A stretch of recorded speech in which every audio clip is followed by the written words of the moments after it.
That right there, that is what we call our little old gecko. They are amazing, they are awesome, and they have these little things on their hands that they have, like micro abrasions that they use to climb things. Let me show you. So as we can see in the picture, they have like these little abrasions right here. All those right there, they use them to stick to things.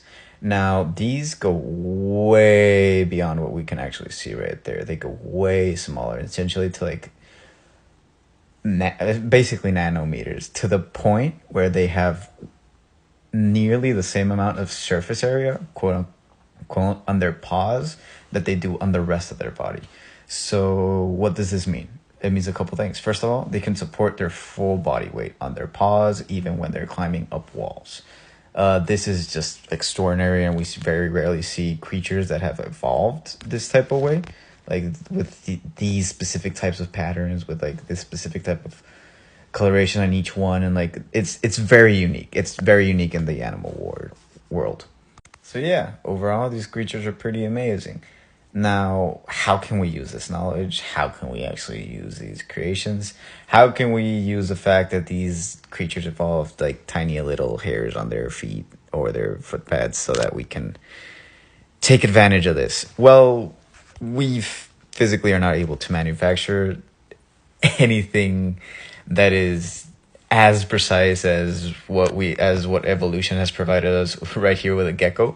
However, we can be inspired by how they do this. So they try to maximize the amount of surface area that each, the image is from Shutterstock, disregard that, but the geckos use their whole pads to support their whole weight. And they essentially do this by, the basic principle is just increasing surface area as well as grip. How can we apply this to something that's actually useful to us? So the best case scenario, or one of the ones that I came up with specifically, was a phone case. So how would a phone case benefit from the incredible design that evolution has given us with this animal right here? Well, how many times do you drop your phone a day? How many times it's because this case is slippery?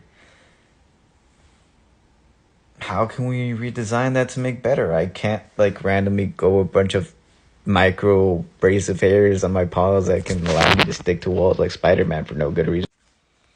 So here we go. Here's a gecko case. Can't grow the pads on your hand, but we can definitely put them on the phone. At least the back part of the phone, maybe some sides too.